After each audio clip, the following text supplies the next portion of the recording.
So now, just to sew this baby together, after she's finished napping anyway. Hi, hello, buongiorno. My name is Annabelle from Annabelle and Ben's Antics, and today we are, for once, using my amazing crafting skills for someone else. But what is the occasion, you ask? Well, two of my very good friends are currently getting married, and because I've recently unboxed two deceased old lady sewing stashes, I seem to have gained a lot, and by a lot I literally mean 2 IKEA boxes worth of scrap fabric that I now need to use up. And what better way to use this stuff up than by making a patchwork wedding quilt with it? So I have about a week until my friend's wedding, and this patchwork knitted quilt is the base of what we are working with. Now, I just did not have the time to do this quilt completely from scratch, so I wanted something to work off of, and I found this at a vintage market. So it is handmade, ticking that box at least. It is something old, which is good. The entire quilt will hopefully be something new, and we'll see if we can get the rest of the wedding stuff ticked off as well. It is a little bit worn, so I am going to need to go across it and take off some of the bobbles of the wool, but overall I'm really happy. It's clean, it smells good, so for something that I got from a vintage market, 10 out of 10. I like it. But as I mentioned, this is only the base, which means we need to work off of other things. Now, I did reach out to one of the bridesmaids to see if she could ask around and ask people for some fabric and stuff like that from either just their own stashes or from the couple's lives, and we succeeded. We've got quite a few things, and they're all quite large pieces, which I'm really happy about. However, there's nowhere near enough to do an entire quilt, especially a queen-sized one, which is what we're wanting. And so these two boxes here are my 2 boxes of scrap. Am I a bit of a hoarder who clearly cannot get rid of even the smallest piece of fabric? Yes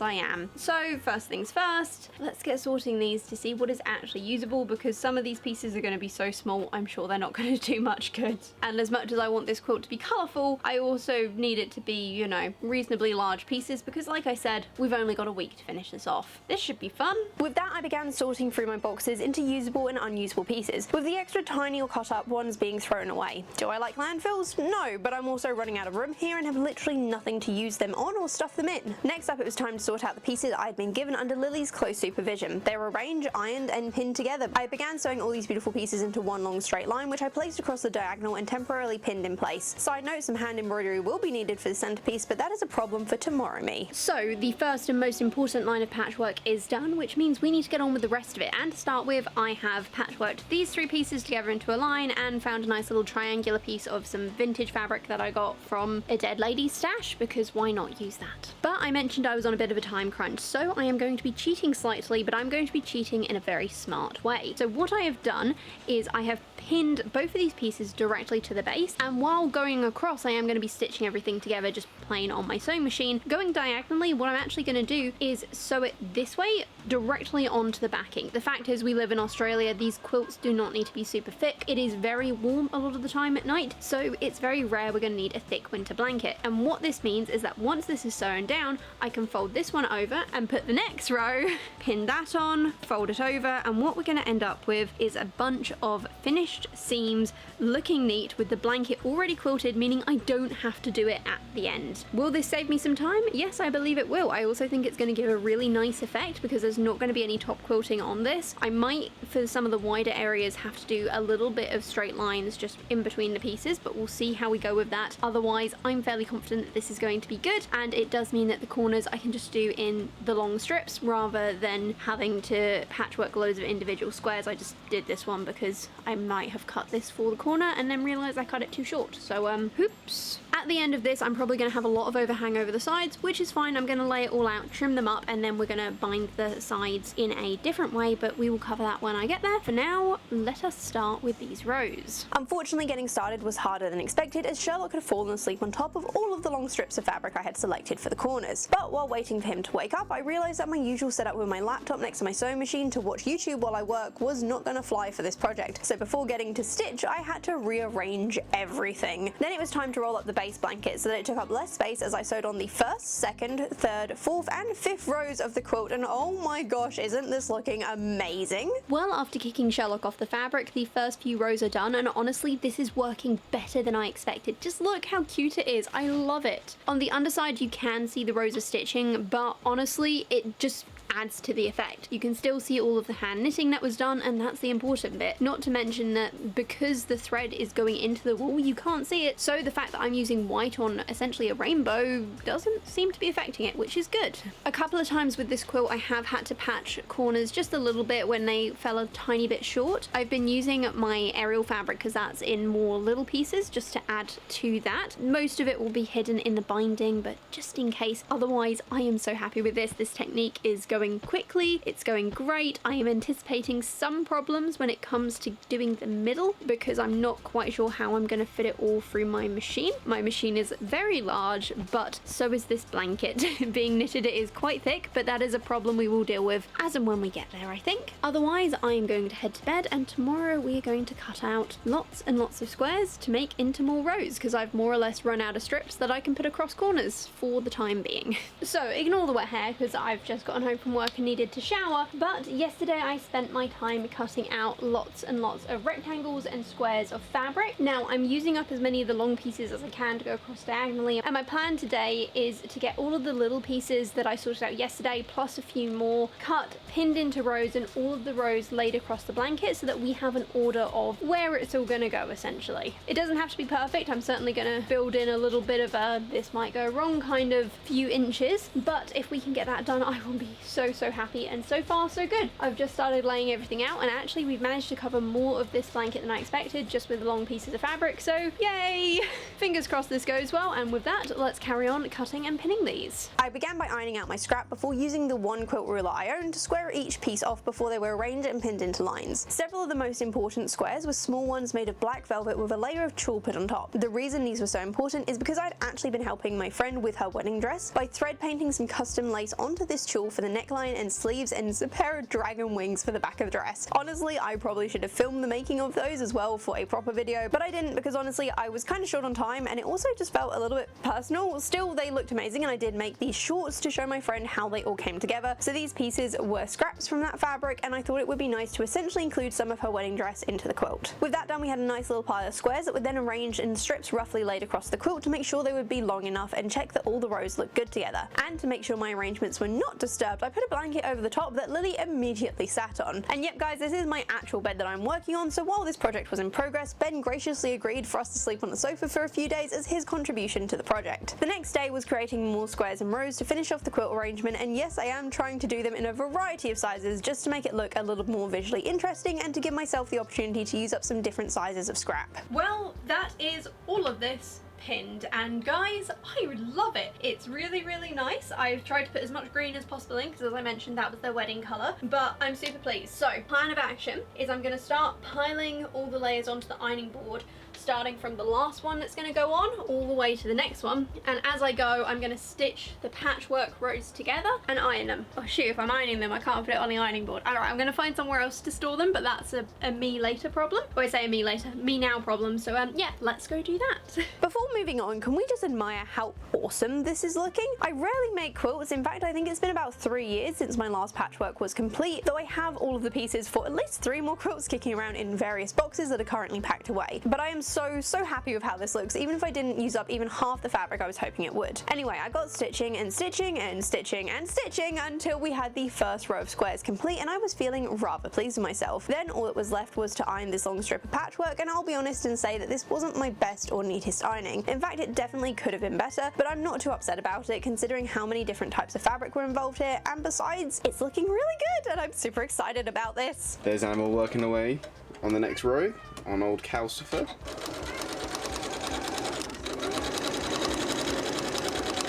Soon enough, another row was done and getting ironed. I was really loving how it was looking at this point, and also still hopeful it would be done on time.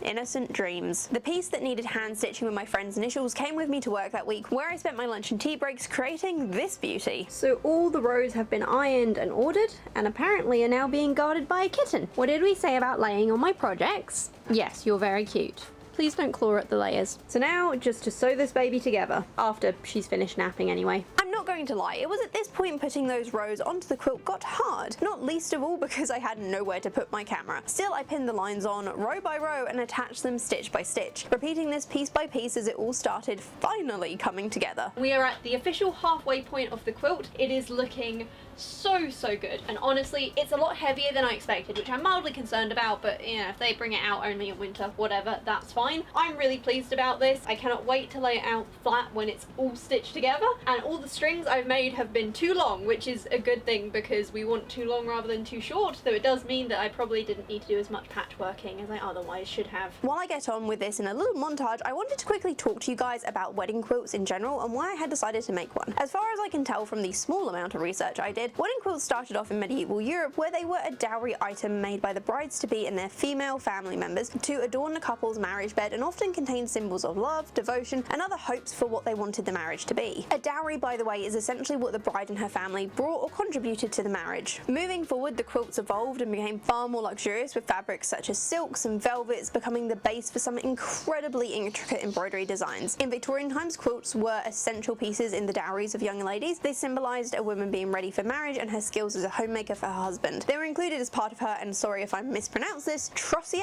which was a collection of clothing, linen, and other household items assembled by the bride in anticipation of her marriage. Quilts were so integral to this that any young woman was expected to handcraft a variety of them, each serving a different purpose in her domestic married life. So yes, these wedding quilts were not only functional bedding, but also works of actual art that, unlike mine, were painstakingly crafted with love and attention to detail, with the most popular design being that of wedding rings, which I'll be honest, I knew, and I didn't even have time to consider attempting that pattern. In modern days, it seems that people don't use a specific pattern on their quilts or any particular symbols, and so my aim was simply to make something sentimental that would hopefully last as long as my friends are married. With the patchwork now done and the edges trimmed, it was time to make the binding for the edges. For this, I did specifically go out and buy some super soft green minky fleece, the same minky I used to make my flounder bag, if anyone was wanting to know, as I knew green was their wedding colour. Lines were drawn onto it, and then it was cut into strips before the strips were attached together using diagonal seams. And yes, at this point the wedding was actually starting in just a few hours, and no, it was not done yet. So the next day, yes, after the wedding, so there goes that deadline, I pinned the binding onto the edges of the quilt. This was of course carefully done under Sherlock's expert supervision, as he had to make sure the blanket would be up to the standards of kitten approval. The binding was then sewn on, which with the blanket being so big was honestly a bit of a pain to do, and all of my pins were retrieved ready to be used on other projects. Then it was time to roll that fabric over the edge, pin it in place with a rolled hem, and start hand stitching it down while watching YouTube, which took just a little bit of time. And by the way guys, if you also enjoy watching YouTube videos while crafting, I have a lot that you can check out, with even more coming up, so make sure you hit that subscribe button so that you don't miss out. So 1 month after my friends actually got married, and the binding is finally done. So in theory, I could just give this to them now. It looks really good. I'm super happy. I've kind of been underneath this while I've been sewing it, and honestly,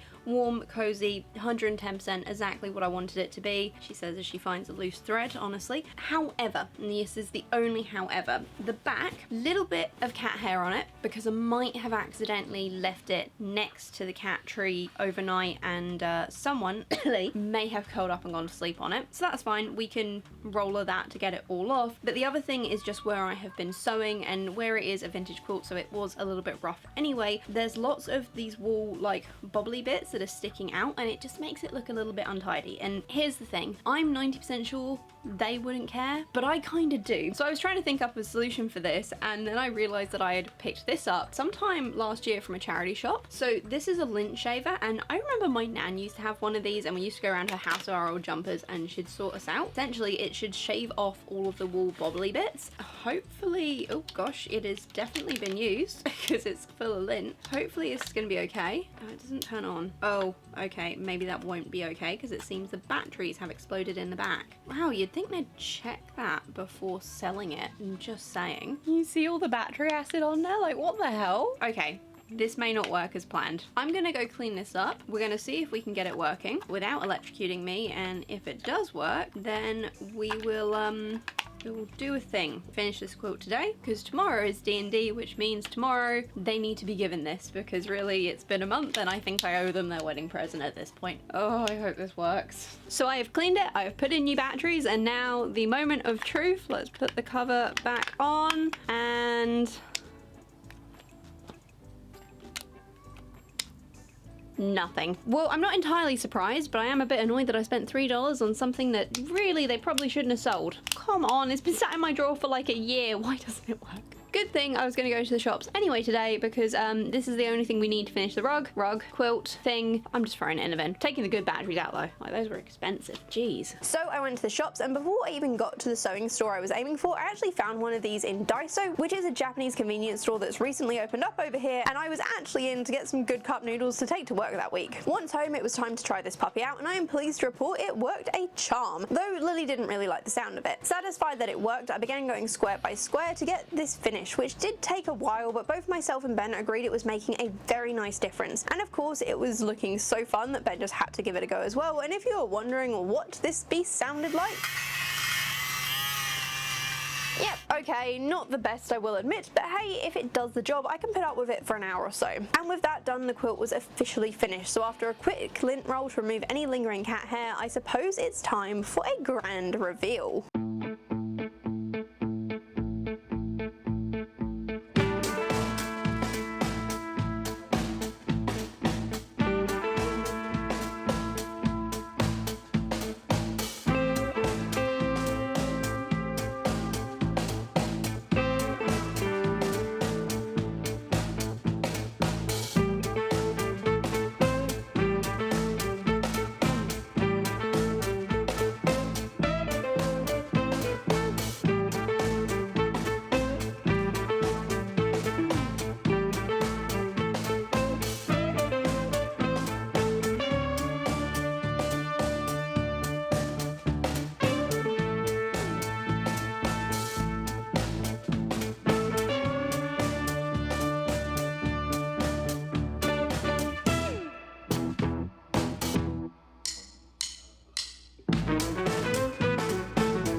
This is done. Is it done a month after I wanted it to be?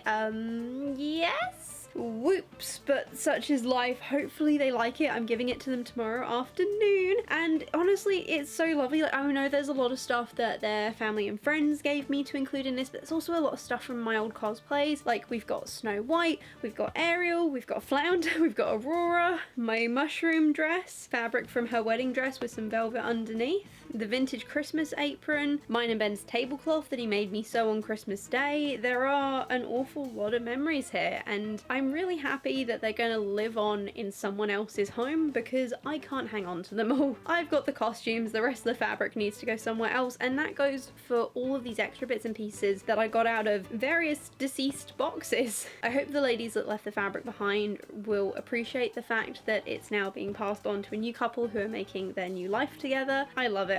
You know what? I'm not a quilter. I'm pretty sure anyone who is a quilter will look at this and tell me it's not the best, and so many sirens. I will agree, it is not the best. Some of the fabric is a little bit loose, some of it got a bit wrinkled while I was sewing it on. The knitted back is 110% a great decision because it didn't need any wadding, but it was a bit stretchy, and I think that caused some of the problems that this experienced, so lesson learned for next time. But the point is, this present is very personalized to the people I'm giving it to. It's really pretty. I think they'll like it. If they don't, I'll let you guys know. No, I think they'll like it, and I'm quite proud of it. It is very, very rare that I sew things for other people who aren't me and Ben, so yes, I'm pretty happy that this is going to a new home. I'm pretty happy with how it turned out. Kinda jealous that they get the knitted blanket because while I've been hand sewing it, I've been snuggled underneath it, and honestly, damn thing is warm and cozy. Right, I've got to go wrap this up, pop it in a bag, write a little card, and we can finally give it to them with a stamp of kitten approval, of course. Wish me luck, and I will let you know how that gift giving